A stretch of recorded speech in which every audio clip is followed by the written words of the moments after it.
What's going on, guys? Andy and Braden here. My wife's here with us too. We're at a family pond right now, about an hour away from the house.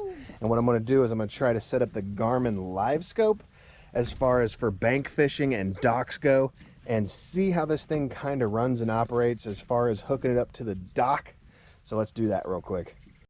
So I didn't really have a good spot to clip the C-clamp onto the dock itself, so I went ahead and hooked the ladder up, and I have it clipped right here to the outside of the ladder. So we'll go ahead and put the Garmin livescope transducer hooked up and on here real quick. Good cat.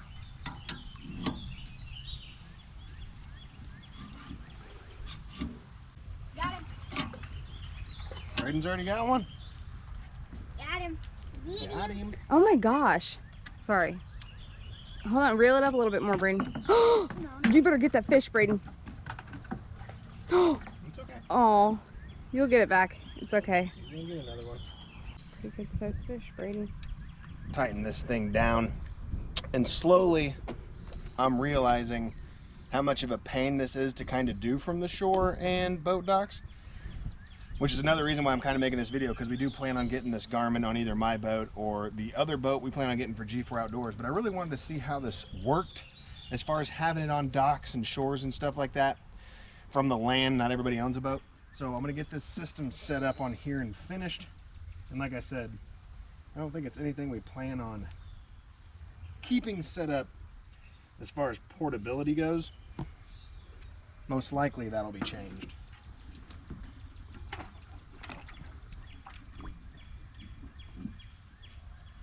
Okay, so the live scope is set up looking kind of straight out. It's a ways away the way I have to have it on the ladder, which is fine. That's not really a big deal. I'll be able to move it around. All right, so I have the transducer and everything set up on the ladder right here, and it's run into the box. So I just pretty much got to turn all this on, and we'll see what's going on under the water. Way too much slack. So like I said, transducer's all hooked up into the Garmin livescope. First thing I need to do is plug it in. Take these waterproof caps off. Now the unit itself is plugged into the batteries. Go ahead and pop the Garmin screen cover off. Down here it shows what we're running as far as voltage goes, and our rocker switches are all set up. One's for our black box, the other one's for the monitor on the screen. So right now everything should be powered on. Whenever I turn this on, as you can see right there, we're getting power. Let's fire this up real quick, get some things organized, and I'll come right back to you guys. We are mounted up, and as you can see right here, we are showing 4.6 underneath, and we got some fish right here in front moving around. So at about a depth of 4 feet down, and under the transducer itself, probably a lot of small bluegill, things like that. But it just kind of shows the lay of the land. There's something big out here about 30 feet out. Could be a big catfish or something. But yeah, we'll check some more of this out here in a second. Let me get the rest of my stuff set up. Tell you what, Braden's out here catching fish like crazy, aren't you? Yeah. It's pretty cool being my son, isn't it? Getting my DNA in you, catching fish like crazy. All right, guys, I have you set up on the live scope right now. So I'm just gonna drop my lure down here. All right, guys, on this one, since it is a little bit harder to do from the pond, I'm gonna cast out about 10 to 15 feet. Watch, Braden's gonna catch another one in 2 seconds. You'll see my lure fall right here, about 10 foot out. And you can see all the little bluegills coming up to look at it and see what's going on. I'm right here above the 5 p.m. right now. I'm getting nibbles. Braden, are you I just feel like what I'm using is definitely a little bit too big How come I can't catch him? for what this is. You'll see my lure drop around here, and I'm gonna let it go all the way down. There's some fish down there. He came up. Oh, he hit it. Let me get back out there on him again. Dropping it out there. You'll see it falling around here somewhere. I'm right here. Fish just came up at it. Got him. That is so cool that you can see that happen in real time. I watched that fish come up and hit. If you guys want to know what it was, this is a bluegill. Somewhere, I'm right here. Fish just came up at it, got him. Braden's already caught a couple. My wife's caught a couple. Braden's been killing. He's got a bass and a couple big bluegill. Let me show you. But I that. also had the Garmin livescope hooked up, which it still is, but it's kind of a pain. But yeah, there's a lot of tiny stunted bass in here that we're trying to get rid of, and that's definitely one of the goals for today. But if I do not upload the video on the Garmin livescope as far as portability and using it on the dock, I am not a fan. I am not a fan of using this on the dock. Why? Because these fish are going to be stationary in a pond this size anyways. So hunting them on these small docks and ponds don't make a lot of sense because you're going to be hitting those areas no matter what. But first cast for me, and I think I'm going to catch a fish first cast, so let's do it.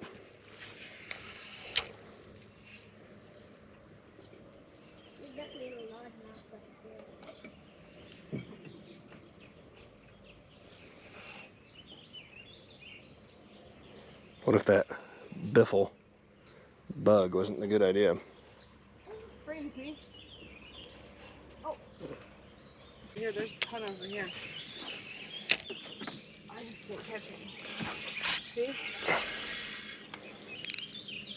Did you get snagged? No, he bit it. Messed my lure up. Something big over there? Not big, just a fish. Braden's like,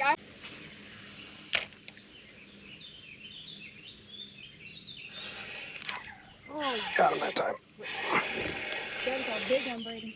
That's awesome. Can you pull up the net or the phone? Another one of them little basses. One of them little stunted basses. A little stunted by accident. Can I do it? Can I hold him by the mouth? That's pretty small. I don't think I want to do anything with that, to be honest with you. We're supposed to put them all in there and then we're going to throw the weight back. I don't know why I have such a hard time with that because when I'm sitting down. And if anybody's wondering what I'm kind of fishing with today, I have a Lew's Mock. I think it's the Crush Orange, the bright orange.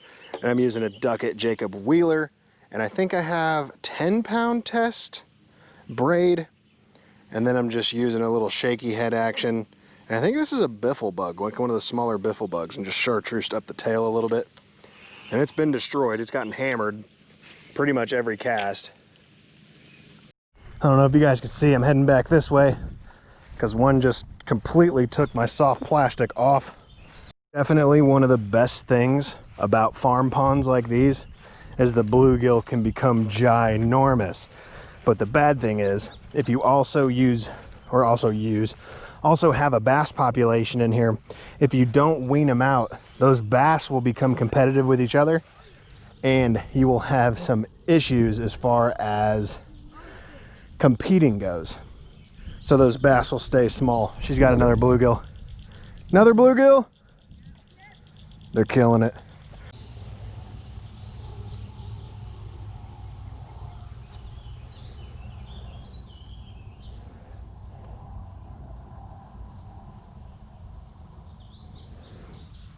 See if this one that just took my dang lure is still over here.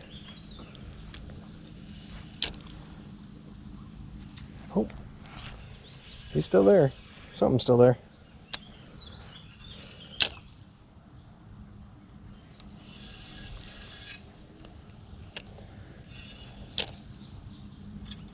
Dang, come on, man. Is it a bluegill? I bet it's a bluegill. I should have brought my little crappie rig over here with me. It's either a bluegill or one of those stunted bases.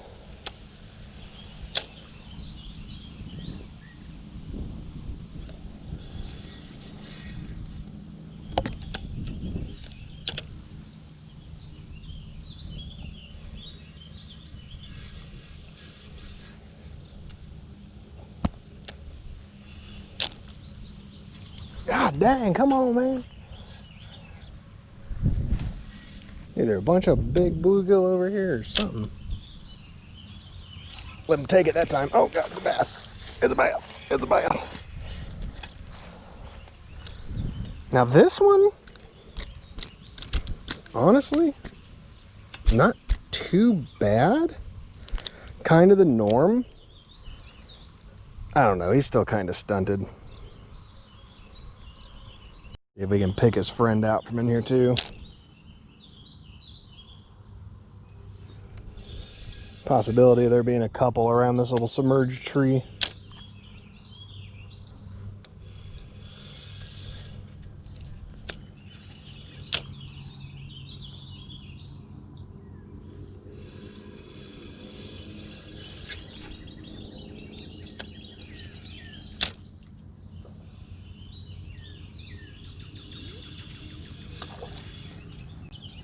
Did you guys see that? He tried to hit it like it was top water as I was reeling in.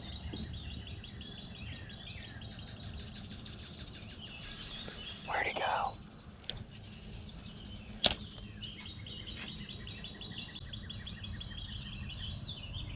I have no idea how far that fish followed it in. There he is. Got him that time though. Get out from that tree. And the braid comes through.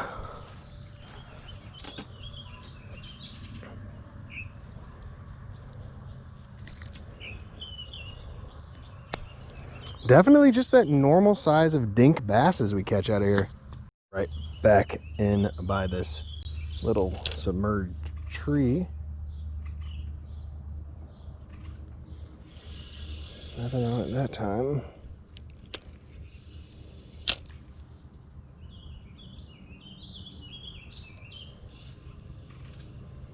I got a feeling there's some gills over here too, man.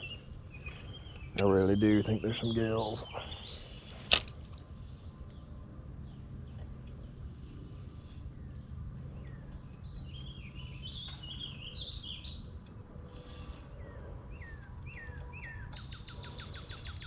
I saw him take that one. I don't know if you guys saw that on camera or not. Watched him whack that.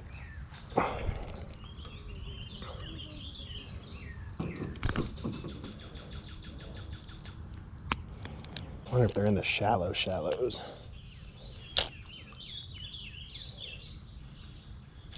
There's one in the shallows.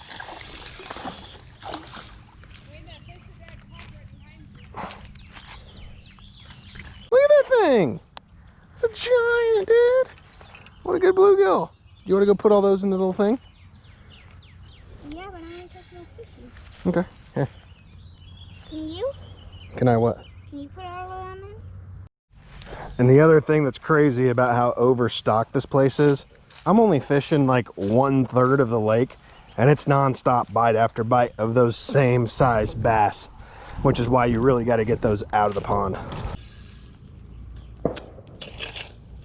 Son of a...